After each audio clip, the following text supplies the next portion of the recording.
adult fantasy, sci-fi, romance, young adult, sci-fi, fantasy.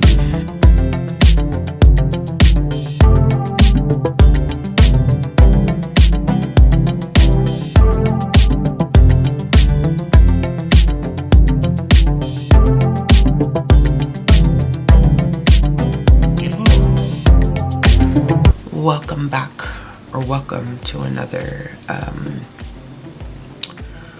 weekly reading vlog.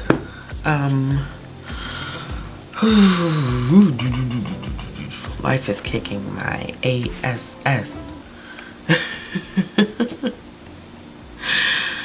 It really is, y'all. Life is kicking my ass, and that is fine. I mean, it's not fine, but it's kind of one of those things where it's like, it's a lot, but I'm trying to persevere through. I am withdrawing a little bit socially, which I think is expected whenever I hit these lows. But let's go ahead and talk about what's the plan for this week. So this is the week of Thanksgiving. I am really hoping that this break that I have from work will do me some justice. I'm hoping that it will do me some justice. I'm hoping to really fall into getting some serious reading done. I have a lot of stuff that I want to get read, which means that I don't want to be hyper fixated on content right now. I do plan on filming and making some content that will probably go up Friday and Saturday of this week. But I was thinking about sitting down and filming content tonight, and I literally just don't have the energy. And I'm just kind of in a headspace right now where it's just like, I'm not gonna force the content. It's same thing like with the weekly vlogs, right? So like, I know that they're not like my highest performing content, but it is the content right now that brings me joy, and so I'm going to fall into enjoying content because I should enjoy the content that I'm putting out. Makes sense, correct? Alright, so let's talk about reading plans currently. I have two things beside me that I talked about at the close of last week's vlog. The first one being A Great and Terrible Beauty, which I did end up finishing this one today while I was at work. This does not hold up. I think one of the most disappointing things that you encounter whenever you're reading older YA books, because I believe that, and this is not even a hardcover edition, but I think the first printing of this may have been in 2003. So the first printing of this would have been in 2003, which means that this book at this point is 20 years old. A lot of the content in this does not necessarily hold up, and so I'm having a difficult time trying to figure out where I'm going to land with the rating in this one. I'm thinking probably around 2.5, 3 stars, because I am taking the time of publishing into consideration, and Libba Bray definitely has done a lot better. You can see the growth in her writing and her awareness in any type of social commentary that she makes. Her awareness in writing characters outside of her own experience grows dramatically, I think, with the Diviner series, but you can tell where she struggled with this series. So this series primarily focuses on the main character by the name of Gemma Doyle, and at the beginning of this novel she's living with her mom in India, and her mom doesn't want her to go to England, and she wants to go because she wants to have kind of like a proper coming out type of situation. And her mother is basically like, yeah girl, no, you're not going. So unfortunately, her mother does end up dying. I won't get into the specifics of how or what, because I think that that is very much so tied to the plot. And so she ends up having to go to England anyway. She ends up going to this boarding school. And the boarding school is called Spence. I think it's Spence Academy. And there she quickly learns that she does not fit in. But she bonds this relationship with a group of girls who all are pretty much participating in things that they shouldn't be participating in, or they have some secrets that are going to impact their future. There's one specific character by the name of Mary who is definitely kind of the outlier of the group. She's most unlike the rest of the girls, but I think what I struggled with most in the characterization of Mary, as well as how people reacted to her, super like the fat jokes and the like, she's not attractive. I was just like, oh my gosh, like it was a lot. It was a lot. There is a term used for the Romani people in this that I'm also not a fan of. I did not like the way that some of the Romani men were characterized. There was a huge issue that I took with that, especially when they were being likened to being dangerous, on a sexual prowess. You know, you don't want to be caught and out around Romani men, except they're not called Romani.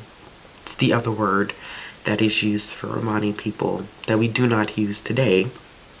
And so this book is laced with that, mind you.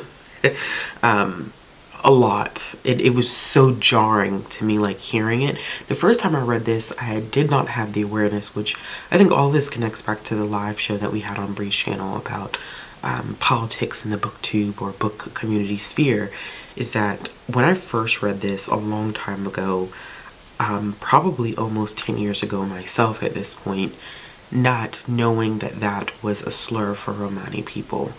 And so hearing the term over and over again, it's very, very daunting. I mean, it's striking.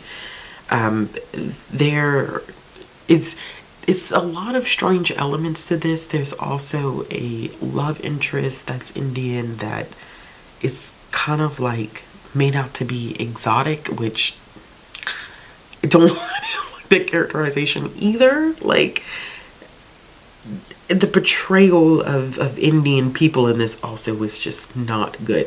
I think reading this for me was just basically, wow, it was not the best reading experience.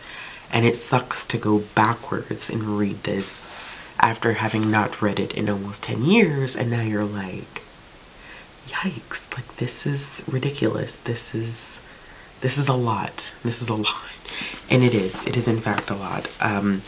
But basically Gemma has these, after me saying all of that, Gemma has these special abilities that allow her to kind of slip in and out of this other world, tiptoeing around what it is. When she gets to this boarding school, she learns about two other people who are very much so connected to her, her abilities, I should say that. And so she's sharing her abilities and this other world with her friends, and it ends up getting them into some serious trouble. This does have some interesting social commentary in terms of like the status of women at this time, the lack of autonomy that women had during this time, but all of the other factors just kind of make it null and void almost. And honestly, I'm not sure if I want to continue this series or not. I don't own the other books. I still own this copy because it is signed by Liva Bray, but it was very striking to read this having read the Diviner series now, books 1 through 3 this year, and now stepping back into her older writing and realizing that this in fact it does not hold up. So this was not in fact my favorite read of hers. It was actually quite disappointing. I think I'm gonna go with like 2.5. I think there was too many things that just did not sit well with my spirit in reading this book that I didn't care for, which is why I'm so hesitant to move on to book 2 and book 3. I don't know. So I think that's where I'm going to go with that one. It's more like for criticizing than actually like saying what this story is about, but it is what it is. I do want to continue on with Angela Davis's Freedom is a Constant Struggle, Focused in Palestine and the Foundations of a Movement. I am going to hopefully this evening at some point, maybe go ahead and read chapter 2 of this. I don't know if I will move on to chapter 3 tonight, but I would at least like to have chapter 2 completed. In terms of my other stuff, we're gonna do something interesting because the this was supposed to happen in the last vlog and it didn't happen in the last vlog, so now it's gonna happen in this vlog. So on Instagram, I asked people for a random batch of numbers, for 3 numbers. And the 3 numbers were going to signify the 3 shelves that are on the other side of the room, right? Because I do heavily read from this side of the room, which is my some young adult stuff. Oh, what is that on my ceiling? Hold on. A moth caught in the house and I can't be so bothered. The baby's just on the ceiling chilling by itself. I can't be so bothered to interrupt that flow. So we're not going to interrupt each other. So I did ask people to pick 3 numbers that are going to signify the 3 shelves that are on the other side of the room, which are primarily my adult nonfiction, Book of the Month stuff, adult fantasy, sci-fi, romance, young adult, sci-fi, fantasy, romance, contemporary, primarily most of my young adult stuff is on that side of the room. I do have some young adult stuff up on this side of the room like I was saying before, but this is primarily historical fiction and nonfiction and thriller. And then the rest of it is manga, comics, graphic novels, and middle grade. We all know that I read a lot from this side of the room. So, to help me get into the mood, or get prepared to read more of what the world is on my shelf, because I do a horrible job of that. I work at the library. I own all these books. I work at the library, and so I'm just kind of like, I never really read from my shelf. I ask everyone to give me 3 numbers to kind of direct what I would read from the shelf. So I'm going to do this one by one. I am not going to do a whole group because I think that would overwhelm me. So I'm just going to scroll through really quickly because I took screenshots of everything because it's just, of course, it's how I would do it. I'm trying to figure out who I want to choose first. Who do I want to go with first? Y'all left so many answers. Okay, we're going to go with Ray first. So Ray chose the numbers 1, 4, and 18. So 1 would be shelf number 1. Like the whole unit number 1, shelf number 4, book 18. So I'm gonna go count, and then I'll be back to let you know what that book is. Hold on.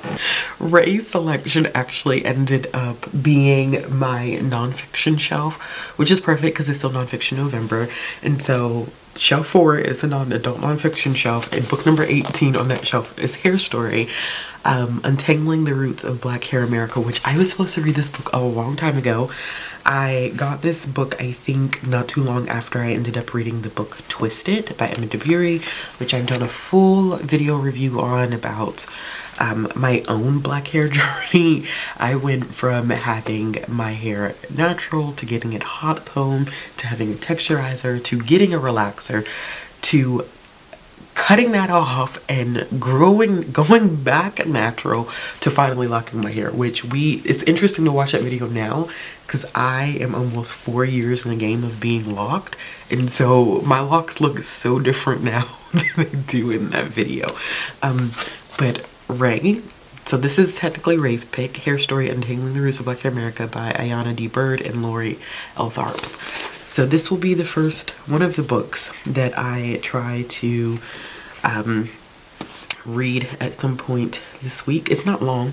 It's a little over 200 pages, which is not that long, but I know me, and I know that I'm going to want to annotate it. So thank you so much, Ray, for this pick. We appreciate it. I may actually try to sneak in a chapter of that sometime tonight. Y'all know I also have 1,000,001 things going on, because why would I not? So currently I am listening to, what am I listening to? You Be Home Now by Kathleen Glasgow. I'm reading this one for work. I'm about an hour in. I started this one after I ended up finishing A Great and Terrible Beauty. So an hour in. This is a tough one. This deals with addiction. which I figured because of the cover, but still, it's a heavy topic. So I'm listening to that one. I don't know what I'm gonna listen to next. It's just been a long week, so we're gonna stop there. We're not gonna do any overkill here. We're gonna focus on. I'm gonna pull the Great and Terrible Beauty book out because I've already finished that. We have 2 nonfictions that I need to get to, and then I have that young adult fiction. I also just checked out a bunch of stuff from the library. It is what it is. I don't know. It is what it is. It is what it is. Yeah, we'll figure it out. We shall figure it out. All right, y'all. I will check in later.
Hello everyone, I just wanted to do a quick check-in because I want to do a quick check-in because I haven't done a check-in, and you know, with the supposed holidays here, it's you know, it's a lot going on or there was a lot going on.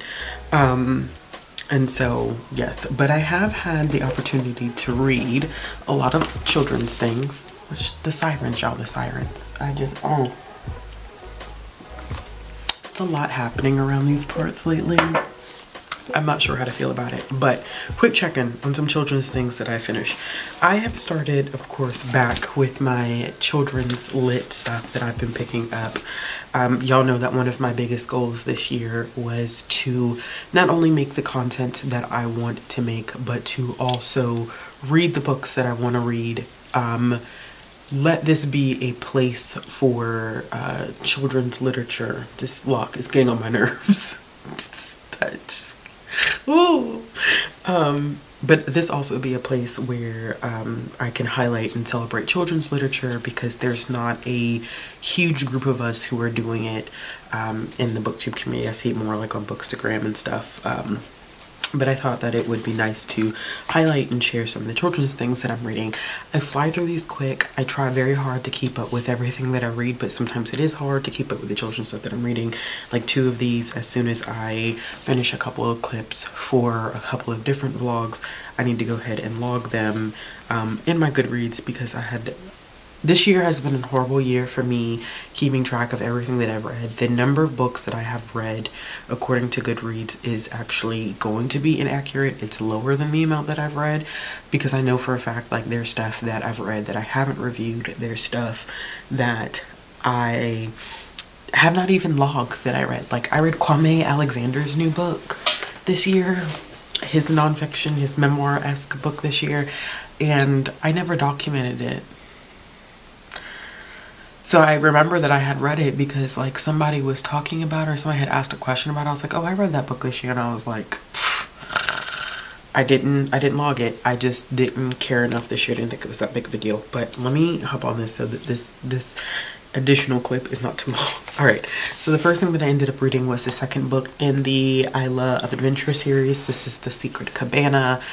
This, I should have talked maybe about the first book in my last week's reading vlog, so hopefully I did. But this focuses on a young girl by the name of Isla who lives on this island, and she has pretty much been by herself in terms of like friends. She has kind of like these Dr. Doodle-ish powers where she can talk to animals, and so there is another young girl, Tora, who ends up moving to the island from the city, and she's trying to show her like how fun it is to live on the island. So in this specific one, they're meeting up with Isla's abuelo because he is taking them to the family cabana, and then on their way there he talks about this legend about a mermaid who has a beautiful singing voice. And so when they get there, they take a picture, and Tora's like, oh my gosh, like that might be the mermaid. And of course Isla's kind of like, it could have been a dolphin, could be a shark, like you never know. And so they have some friendship things that they have to work out in this one, but it's also kind of like just another adventure for them, where Isla uses her gift to talk to animals to help them find this supposed mermaid. This is a newer-ish series that Little Simon started putting out last year, by Del Costa. I think the author is Del Costa. I always feel like, Della Costa. So yeah, these these are great introduction, like if you have someone, a reader that's just now getting into chapter books, like this is a good one to check out. We have diverse voices, good representation in this. The illustrations are really, really fun. So if you have like a younger reader that's transitioning into reading chapter books independently but still needs that pictorial element, this is a good series to go with. I continued on with my read of Desmond Cole, the Desmond Cole series, which is Desmond Cole Ghost Patrol. This is book number 5, The Scary Library, Shusher. This is by Andreas Mendoza and illustrated by Victor Rivas. This is a very, very cute series, which I think most people are really familiar with. This is another one by Little Simon.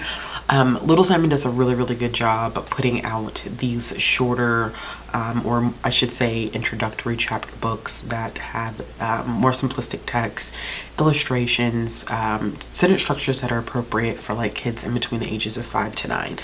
And so they've just done a good job picking up just series that have been really, really circulating very, very well. They're popular in the market, and this is the 5th one in this series. I'm slowly making my way through these books. So it was like, it's in between 15 to 18 of these books out, but they take me like 30 minutes to read. I don't know why I check them out and then it takes me forever to pick them up, because literally I can finish this in 30 minutes, not rushing through it, but it just is one of those children's books that I could finish in half an hour or less. Well, this one, our two main characters, Andreas and Desmond, have been assigned a history project where everyone is researching different parts of the town, and they are assigned the Kurzweil Library. Of course, when they get to the library, it's not they're going to encounter a ghost. That's just the nature of these books, and it's pretty interesting figuring out like why this ghost is lingering around the library and like how they are able to solve the issue with why this ghost is haunting the library. It's cute. I mean, I love everything that's kind of like library related.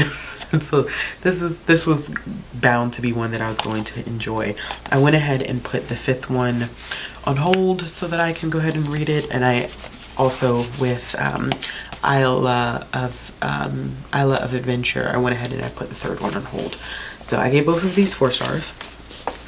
And then also another Little Simon. Are we noticing a trend here? This is another Little Simon, but this is an older series. This is Heidi Heckelbeck, Cast a Spell. This is the 2nd book in the series. I had started this series not last month but the month before, and I've been meaning to continue on with it. This is another introductory chapter book series for kids who like fantasy, or I wouldn't even say fantasy, I would say more paranormal. Kids who are paranormal readers will like this one. If you have kids that like realistic fiction, this would be a good one. If you had kids who like horror, this would be a good one. So it's nice to pick up just different books that would suit the needs of all types of readers. So yeah, I finished Heido Heckelbeck, Cast a Spell. This is the second book in the series, like I said.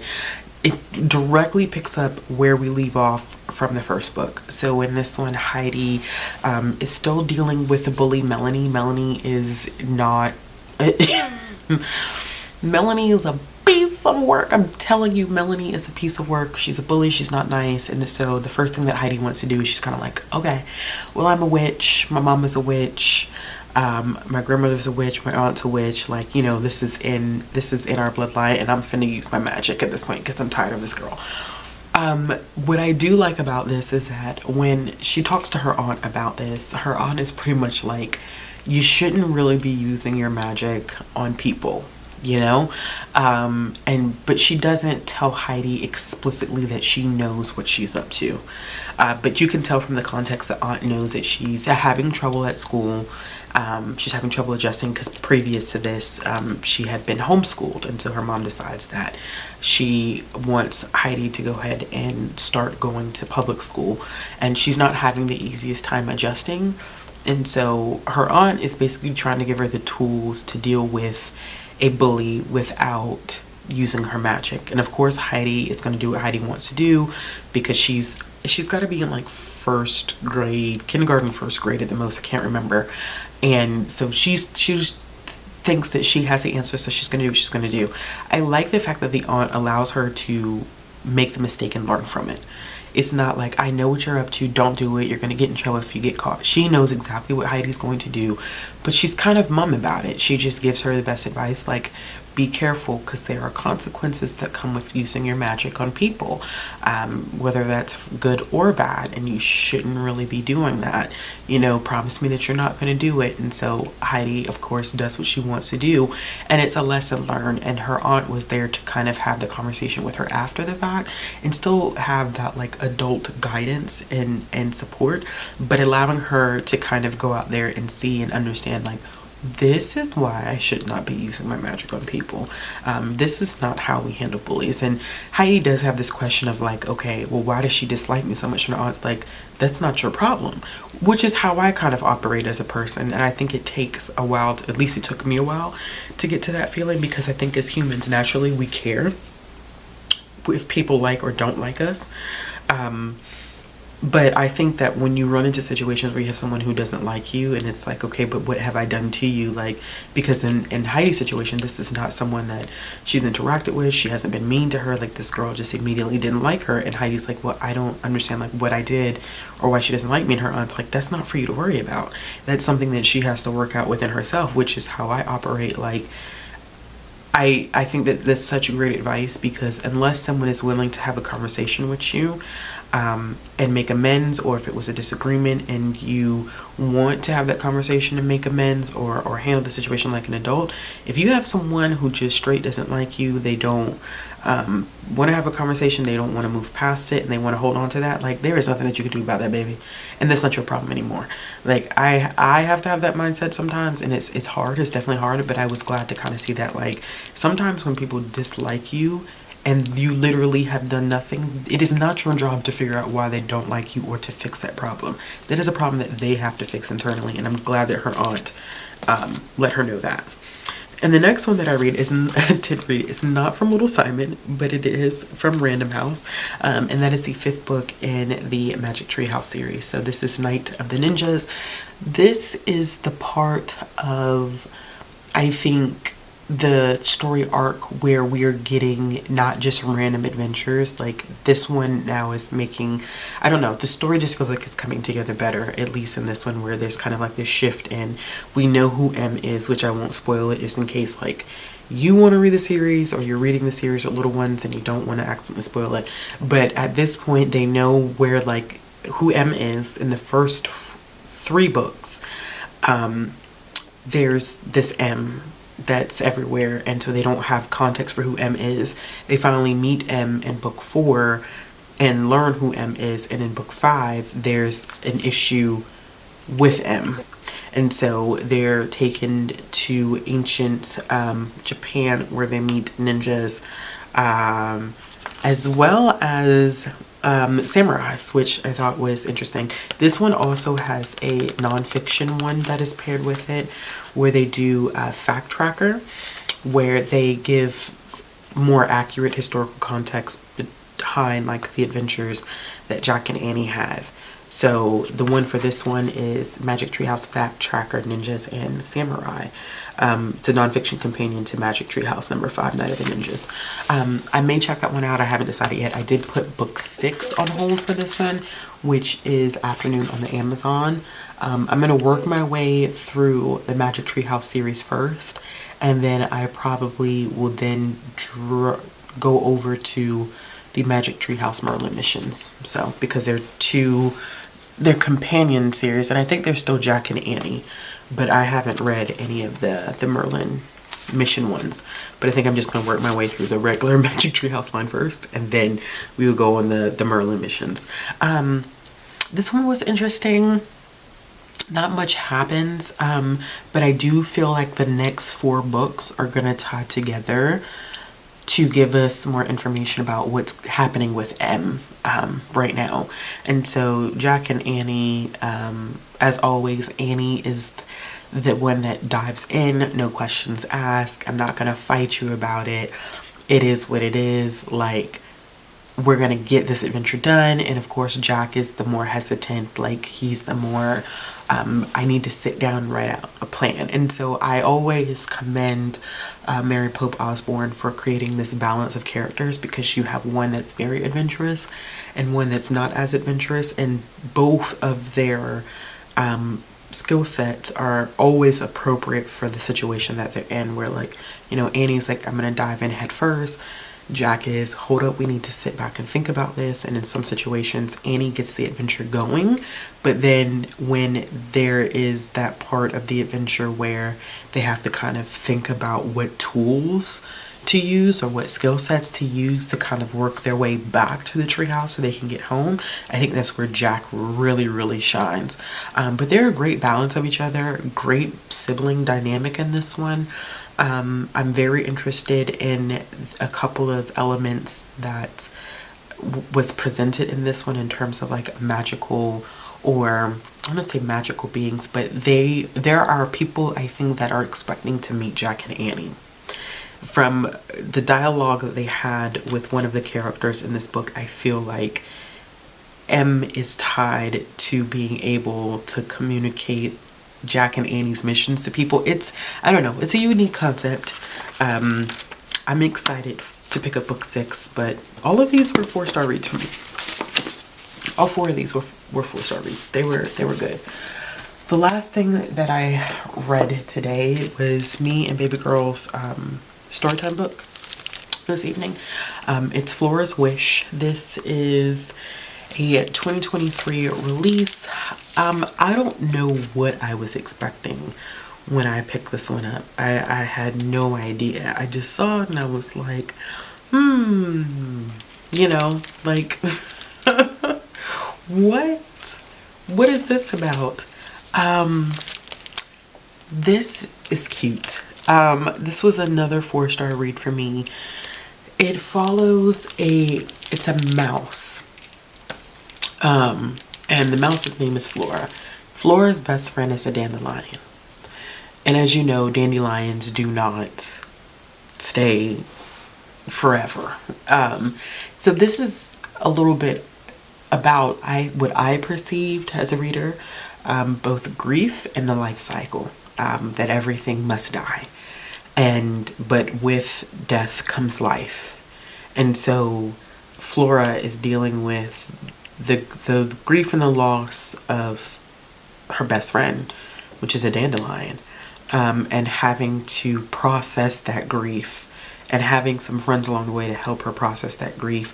But then with the loss of dandelion comes the rebirth of other dandelions, not her dandelion, but other dandelions that remind her of the relationship that she had with this dandelion.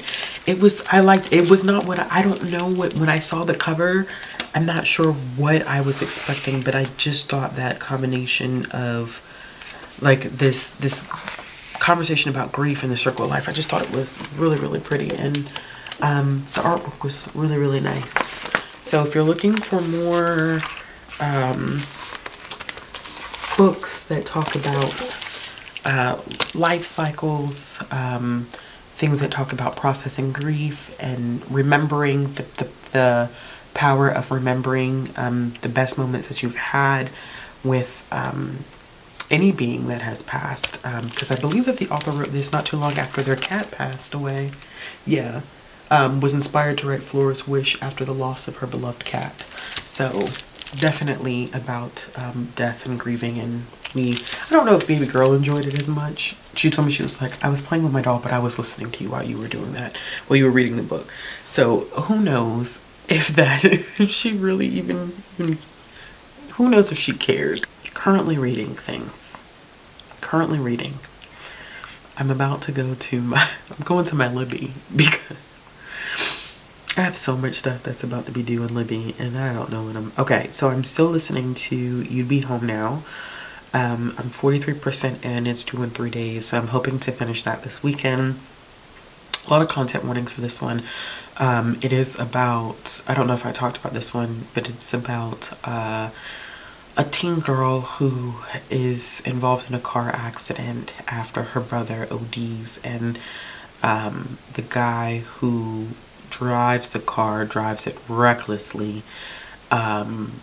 He had been drinking, and one of the passengers in the car dies, and so it takes place after those events. And so her brother gets into rehab, of course, but she comes from a family that's very, very wealthy, and so she's used to having, you know, her family is used to having it all. I think what's interesting about this is this kind of theme of like invisibility, where our main character is not really, I don't think she's seen by people. Like, her life is supposed to function a certain way, and nobody really is thinking about how all of this has impacted her. How she used to take care of her brother while he was doing drugs. She would try to keep an eye on him. How she's trying to take care of her brother now that he has left rehab, and she's trying to make sure that he doesn't relapse. And so she's taking on this great responsibility because she just feels like her mother is not really the best support system. Her mother has these assumptions about addicts that are not helpful to anyone's recovery process. Her dad is a surgeon, and so it's just, I think there's this expectation that she's not going to be the failure of the family, which I think is a lot of stress on her. She doesn't really have many friends. She didn't have many friends prior to the start of this book, but now she's definitely ostracized because of the death of the other student, and then her brother ODing, and the guy who drove the car being in juvie. And so her being present for that has really just isolated her even further. But I think she's finding her place back amongst her friends, or people that could potentially be friends. There is not, I don't want to call him a love interest because I don't think he's a love interest. I think there's another character who she has this secretive relationship with, which doesn't help her feel seen, help her feel empowered, help her process what she's going through, because he wants to keep their relationship secret. They meet at the pool house, they make out a lot, but he, you know, typical a-hole, you know, oh, I don't want a girlfriend to be too complicated. Oh, I don't want to tell people about us because, you know, people are just messy. Any excuse to not be associated with her, but will text her if she's talking to another guy because it makes him jealous. A million red flags wrapped into one. But it definitely is looking at addiction and its impact not only on the person that is battling the addiction, but those around them. So it's good. This is my first Kathleen. No, it's not. Is it my first Kathleen Glasgow? I want to say that it's my first Kathleen Glasgow, but it actually may not be. It's not. I forgot that I read the Agathas and enjoyed it. So there's that. But I know that she's written Girl in Pieces, which a lot of people have enjoyed. I know a lot of people have enjoyed this one. Like I said, I read the Agathas and really enjoyed that one as well. But I think that this is her latest release, is You Be Home Now, because I feel like How to Make Friends with the Dark and Girl in Pieces are her older titles, and this is the newest one outside of the Agathas. Her solo, this is the one that she has. So that's it right now, y'all. I mean, I have the nonfiction books that I talked about earlier that I'll be making my way through. I have some other smaller children's chapter books that I want to make it through tonight. We'll see how that goes. And when I do, I will check in with y'all and let y'all know how everything's going. Bye.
Hi friends, I'm here for another check-in. Okay, so let's talk about what has happened. Trying to stay hydrated. Don't act up on me today. Don't do this today. You hear me? Don't you do it. Don't you do it.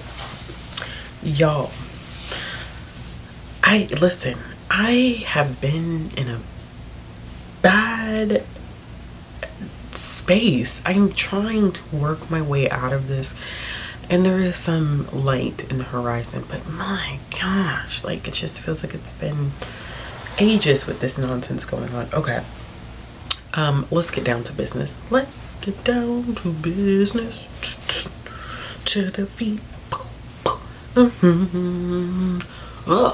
Did they send me daughters when I asked for sons? Yeah, okay. I'm genuinely done. So remember how I picked out a book, right? I picked out a book. It was Ray's book. And I picked out that book to read that book because it was based off of the Instagram numbers that everyone had given me. Y'all, I literally opened up the book and the book fell apart.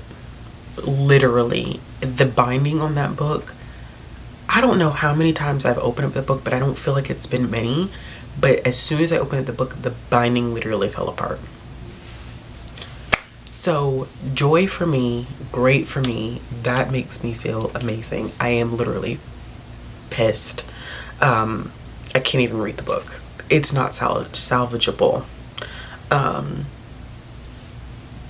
So to keep my attitude at bay, I went with another set of numbers. And the set of numbers that I went with came from Shannon. So thank you, Shannon. I appreciate your number.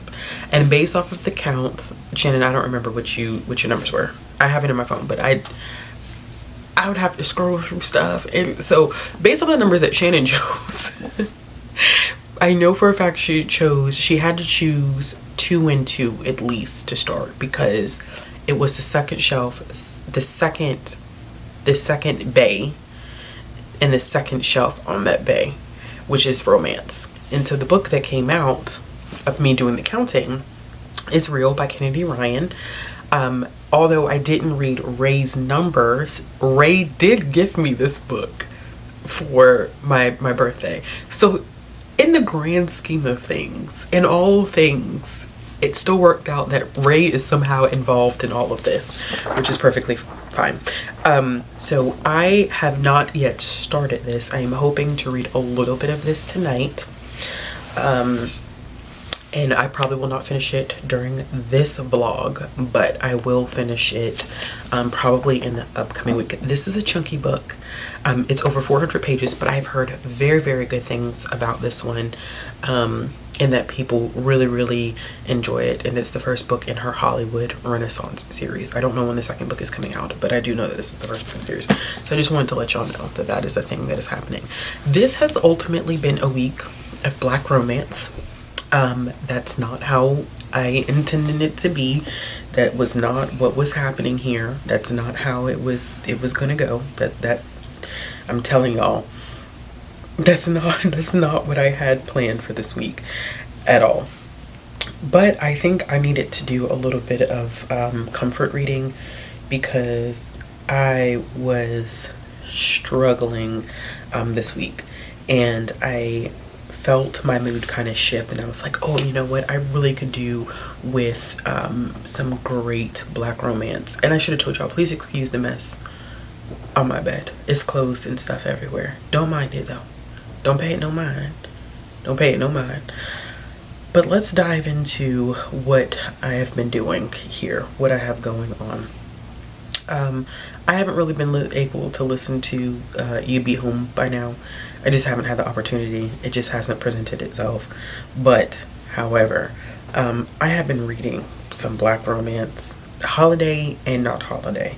So, the first thing that I ended up finishing, outside of everything that I talked to y'all about, was A Perfect Stuffing, which was a hot holiday hookup novella by Danielle Allen.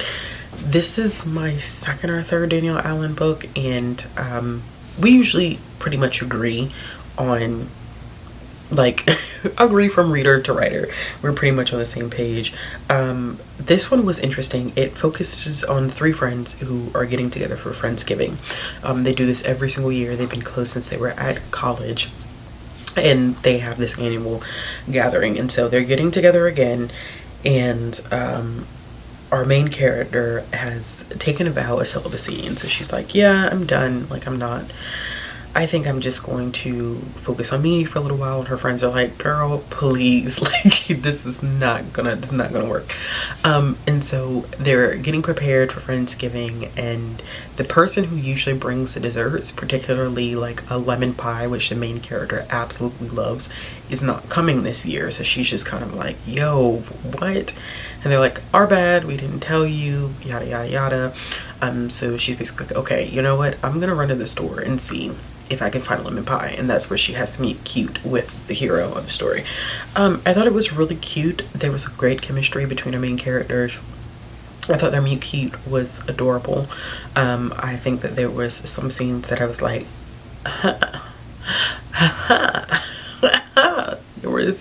there were some interesting dinner table activities when the electricity went out that I was like, oh, okay.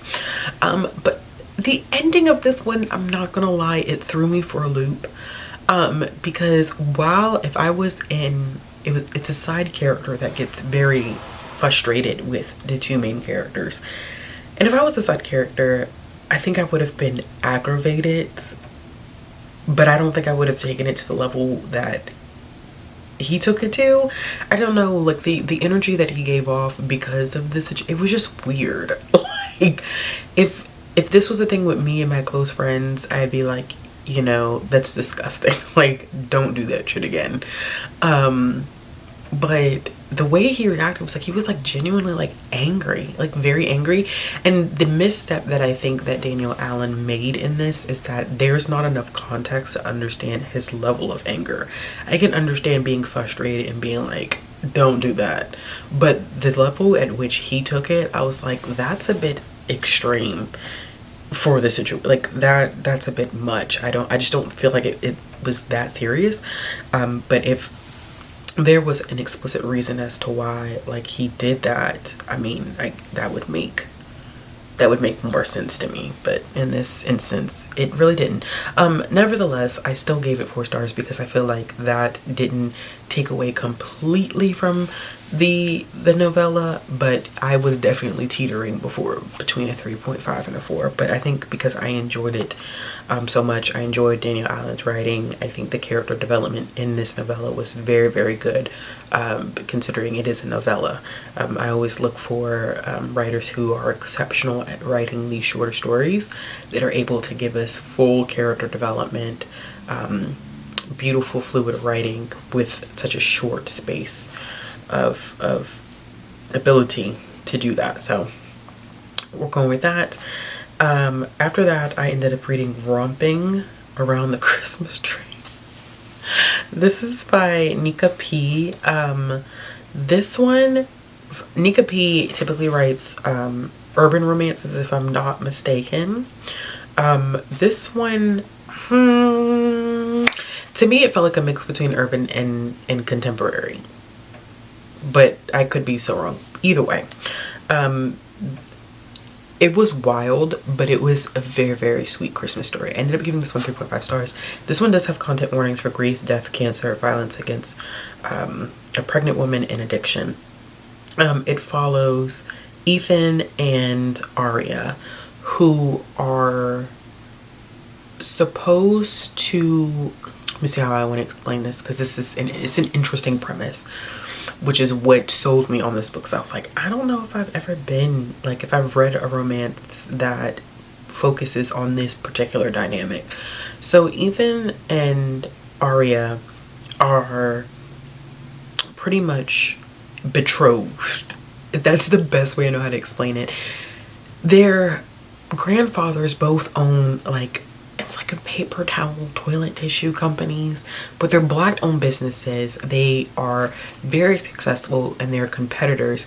But what they did to prevent any one of them from like creating a monopoly is that they said that their grandchildren would have to eventually get married.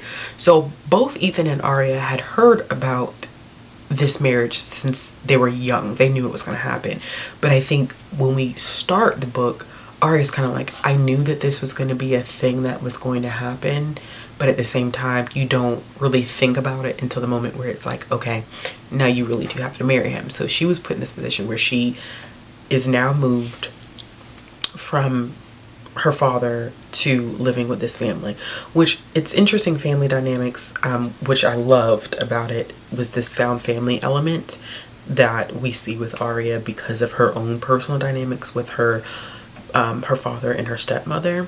And at the time, at the beginning, this is not a spoiler, her mother has passed away, and so there's this found family element to it that I really, really liked.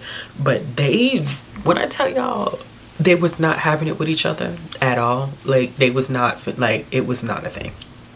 They were not feeling each other at all. And Ethan, I think, had been in a series of situations where he was used to kind of running the show, but Aria is definitely the type of person who's like, yeah, no, like, you're not about to tell me what to do. Like, I'm just as intelligent.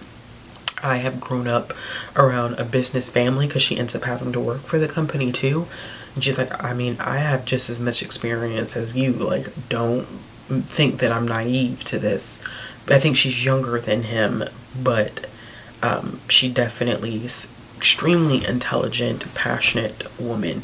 And so eventually, you know, like they agreed to have like this friendship first, because there's some interesting parts of the contract that I was not expecting, and they clearly weren't expecting either.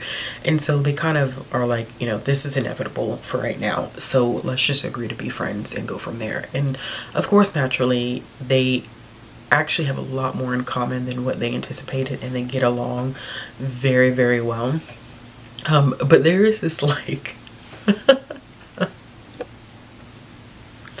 there's this like strange like ex that's in this picture that makes some very wild, off the chain decisions that kind of threw me for a loop a little bit, because I felt like it kind of escalated rather quickly. I really do feel like Nika did try to build it up, but even in Nika like trying to build it up, it still was like, yo, like Curry went from like 0 to 100 real quick.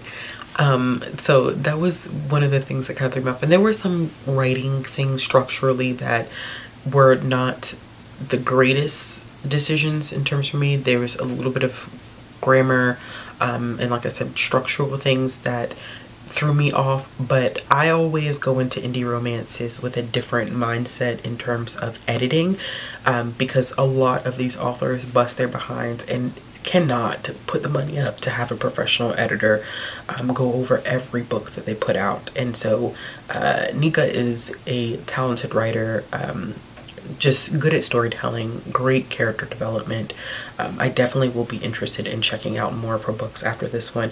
But it's an interesting like little Christmas novella that ended not perfectly for everyone. I think there was some bittersweet ending to this, and I thought I was going to feel some type of way about it when I sat down. I was thinking about like how I wanted to review this one, but when I thought about it, I think it was very realistic the way that Nika chose to end this one. We get an HEA with our characters, but there's some other elements that are not perfectly wrapped up, and I think that that's completely appropriate. And I really would love for her to explore more of this family with Ethan's siblings, Ellie and Eli. They both have some interesting backgrounds, and we do kind of get a epilogue about them, but I would love to see more, like a spin-off with their stories. So yeah, ended up reading that one. Then I was like, you know what, I'm just gonna make this a Black romance reading vlog, because, well, a children's lit and Black romance reading vlog, because why not at this point? So this is a funny thing. When I first started reading Black romance about 3 years ago, because I was not a romance reader, mind you, at all. I used to tell people I will review everything and anything but romance, and then child romance found me and said, girl, shut the F up.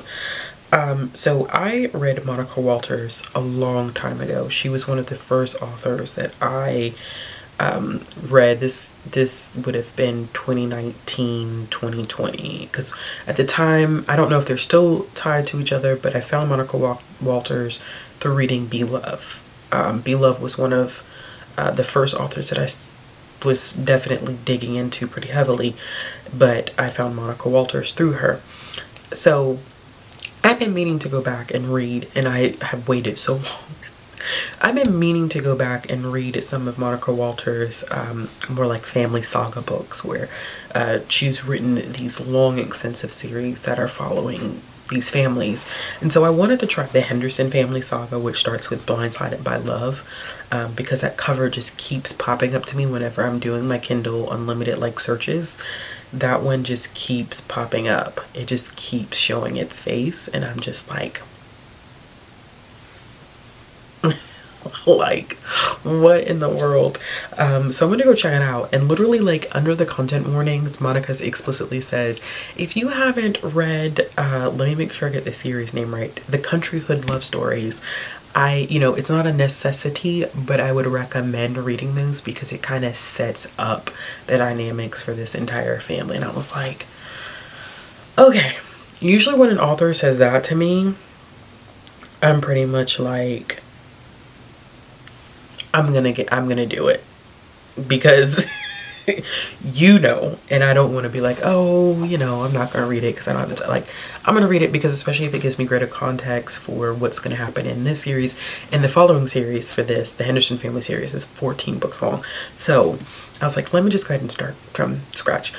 So I found out that the book that I had read before, Training My Heart to Love You, which is one that I've really enjoyed, that I have been recommending for so long, is actually the third book in the series. I did not know that. I don't think it was cataloged in Goodreads at the time as being a part of the series, which I should have done more investigative research here and then went to Monica Walters' website and I would have known that there's a third book in the trilogy. So I've already read one, but I think I might reread it. I don't know, we'll see. But I started reading the first one. I'd say all of that to say I started reading the first one, which is 8 Seconds to Love, and it is so good. I am currently like 83% into it. I plan on finishing it tonight, but it is so good, y'all. It follows two main characters. Well, I should put it this way. If you like cowboy romances, but you're looking for black cowboys, this is the series that you want to start. It follows a main character by the name of Harper, who had been dating this guy named Zaire, who is first page, he's an FUCK boy. Okay, first page, knew it off the rip. Knew that he was going to be trash. So, but they've been dating for a year, and Harper runs her own bakery. And she has some hesitations about Zaire because there's been some strange behavior that he's been engaging in. And she quickly finds out that all that glitters is not gold. And in order to kind of get away from his situations, she decides to go with her cousin Shayna to a rodeo in Houston. And when she's there, she meets Legend. Now, Legend, at the beginning of this book, is a complete mess. Legend himself is low-key an FUCK boy, because when we're introduced to him, he's literally screwing a woman in a trailer so that he can relieve himself before he has to compete. And he's a dang good competitor. He rides bulls. He's a bull rider. And he's very good at it, and he's trying to get to nationals. And so, of course, he meets he meets Harper, and Harper is dealing with this whole situation with Zaire, right? And she's just kind of like, okay, like, hi, nice to meet you. But see, Legend is used to women like throwing themselves at him, so he doesn't have to have a game. He got to spit no game. But with Harper, Harper's just kind of like, hey, like, my mind's elsewhere, so I'm not thinking about you like that. And so it throws Legend for a loop, because he's like, oh shoot, like, I haven't encountered a woman who hasn't just been like, oh, I'm ready to throw myself at you. And so he meets her, and she's like, kind of like, okay, like, you know, he has to force the conversation. He's struck by that. And so they start this complicated kind of relationship, because she's still trying to deal with the situation with Zaire. It's not cheating on her end. Trust me. Trust me. Anything she did that weekend, Zaire deserved, honey. But I think that she's trying to figure out how to handle the relationship that's falling apart with Zaire, but explore these deep feelings that she has with Legend. And so we just kind of go through the ups and downs of their relationship, and also how she's dealing with the Zaire situation. And there's some conversations about family dynamics in this as well, especially from Harper's side, with like how she was raised, who she was raised by. And like, Zaire is disgusting, okay? He's a disgusting man. He's trash. He's filth. He's horrible. And I'm glad that Harper is found Legend. And they have their fair share of ups and downs. There's no, from my feeling right now, there's like no third act breakup going on. And I'm almost at the end of the book. But they do have, I think, ups and downs that come with his professional bull riding. When you think about like just professional bull riding, it comes with the same issues, I want to say, as any type of athlete or entertainer. you know, the people who want to chase for clout and fame and money. So she's, you know, you have to grow accustomed to what he had done in the past, like to not let that carry into like your relationship. It's very interesting because, one, I did not know Monica Walters actually grew up in Beaumont, Texas, which is where a lot of these books take place, in Beaumont, Texas. And she grew up there. She's from there, and so all this rodeo stuff, like, she has very detailed knowledge and experience of it. So for me, as someone who's not like interested, I've never genuinely been like, oh, I'm actively looking for cowboy romances. Y'all, this is hitting. Okay, I'm not gonna even front, I ain't gonna lie, this is hitting. It's a cowboy romance, but don't walk into this thinking that this is going to be a cowboy romance with 2 black people and it's palatable for white folks, because it ain't. I hate to say it, but it's not. It feels like an urban cowboy romance, and I'm here for it. It is so good. I literally have been reading this book off and on all day because I just the days, and they're not, this first one's not long, and I think they're all on average about 280 pages, so they're not long books at all. But I am going to hopefully finish that one up tonight. I so badly want to start because I'm ridiculous. I low-key want to go ahead and start Breaking Barriers to Your Heart, which is the second book in the series, but this one follows Shayna and Red, who we meet in the first book. And like I said, Shayna is Harper's cousin, and Red is Legend's best friend. And so it's interesting, like, watching the 4 of them, like, you know. But I really, really, really want to dive into that one. But before I do that, I do need to read a little bit of at least a few chapters of Real. So this actually fits perfectly into the theme of what's been going on in this reading vlog, which has been a black romance reading vlog. Because why not? So I'm hoping to dive into this. Like I said, I've heard great things about it. I've read Kennedy Ryan before, so I'm familiar with her writing style. But yeah, we'll see how everything goes. That was a very, very long check-in. I'm sorry. I've read a lot this week. I'm not coping, you know. It's this thing, like, or I'm not coping. It's not that I'm not coping, I'm trying to not be so in my head about things that I have going on personally right now. And so reading is helping that. It's not avoiding, because these are situations I cannot actively avoid, but it's helping me kind of level out a little bit. So there's that. But I'm gonna do probably one final check-in tomorrow before this vlog goes up on Tuesday. Y'all know how that goes. And I will talk to y'all then. Bye.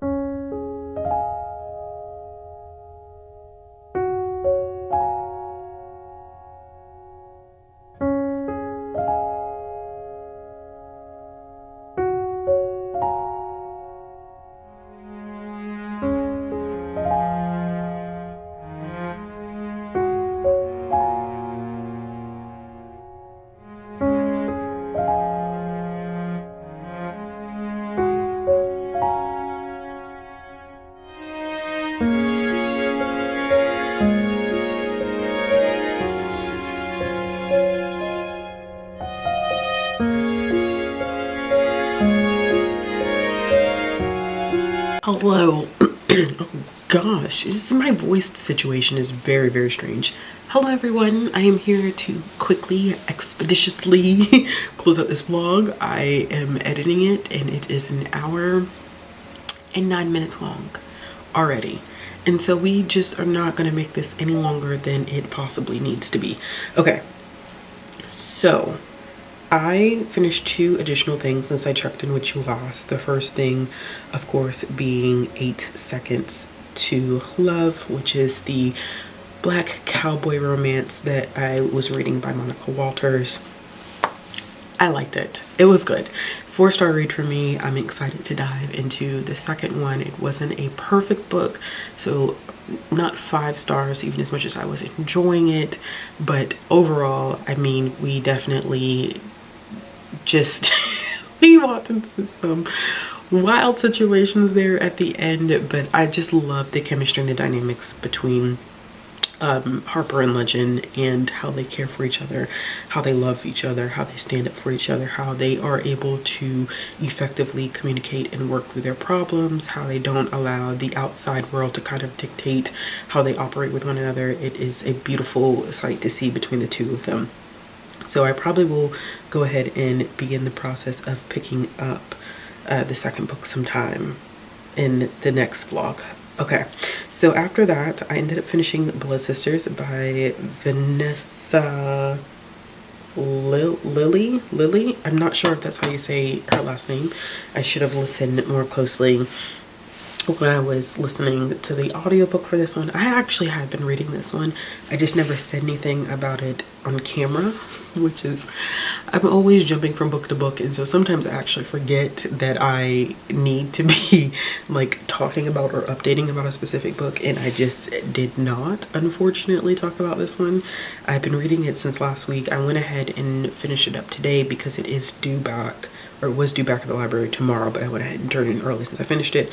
It is about a main character who works for the BIA, and she is going back to her hometown to investigate the disappearance of 2 women, and one of those women is her sister.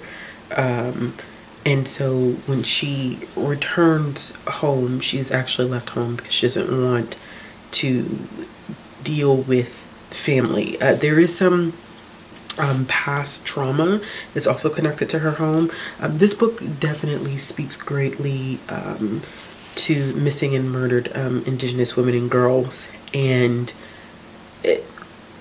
it's let me go back. It does tackle that thing, but let me go back to summarizing this. So basically, she returns to her hometown to investigate 2 missing women. The main character is part of Cherokee Nation. One of the girls that is missing is actually her sister. Her and her sister had gone through a situation in the past where they both had been abducted, and it put Sid, who's our main character, it put Sid through a very, very traumatic situation that I don't think she's necessarily kind of healed from. What ends up happening is not what I anticipated. There is a lot of secret keeping that's happening in this small town. A lot of it also has to do, what I did like is there were a lot of addressing of like land rights and treatment of Native and Indigenous communities. The author was very much so adamant about putting that history in there, which I think is great. I appreciated it. Even if you are familiar with some of this stuff, it's always nice to be reminded of the constant fight and struggle that Native and Indigenous communities go through, every facet of life. And so Sid is very stuck on finding her sister. So her sister actually is battling with addiction. And it's not a spoiler, it's made very clear at the beginning of the book that she is battling addiction, she's struggling with addiction. And so Sid is very much so in the vein of mine, where she's like, listen, I know my sister is struggling with addiction, and I'm sure that somebody somewhere has gotten her kind of caught up in drugs. But the more she digs, the more she finds out that things in this town are not what they appear to be. And there is this kind of paranormal, fantastical element to it in terms of, and you know what, I don't even want to say that because I don't think that that's right in terms of when I think about this from a cultural standpoint. I don't think it's fair for me to use that terminology. I think that there is this connection to the spirit world that guides her in a way that I was not anticipating in this book, that kind of threw me off until we get through some major revelations towards the end of the book. And I was like, okay, that makes a lot of sense, and helped me appreciate the connection that Sid has with multiple characters. The major issue that I think I had with this one is the pacing. The pacing threw me for a loop. It's very, very slow in the beginning. It was so slow in the beginning that I came close to saying, like, maybe I should try this physically and not on audio, because it just felt like we were dragging. And it's not that the information isn't relevant or the information isn't important, because it is very much so. I just think the cadence with which the author wrote it is where I began to struggle with trying to figure out what was the story, like what is the genre that we're trying to work with here. And I think it crosses multiple genres, but I definitely struggled with it in the beginning. But I think by the time I got to about the halfway mark, that's when it really started to pick up. And then it was just boom, boom, boom, boom, boom, boom, boom. And there's a lot of revelations towards the end about people in this town, things that she had presumed from the first incident, things that she had been struggling with, family dynamics that she hadn't really taken into consideration that definitely come full circle by the end of this book. Some hard things in the end of this book. This book definitely, mistreatment, discrimination against Native Indigenous communities. We have content warnings for death, for explicit descriptions of ways in which people have been harmed, because she is a forensic. She's a forensic something. I don't know if she's a forensic scientist, or I forget what her exact title is, but she deals in forensics. And so this is explicit content and some stuff. Violence on page. It was difficult. The more you dug into it, it's difficult. But I think that one thing that the author attempted to do with this is paint a very accurate portrayal of what is happening to Native and Indigenous girls and women and Two-Spirit people, and how you can't turn your back to that. You can't turn away from that. You can't refuse to acknowledge that, because it is a serious issue. At least I know, very, very serious issue here in the States. And I think that Vanessa did a great job in capturing that. I just wish that the pacing, in terms of like the cadence of her pacing, I wish she just would have kept it the same throughout the entirety of the novel. I wish she would have kept that level of consistency. And so this was a hard one for me to rate, because I liked the social commentary that Vanessa made in this.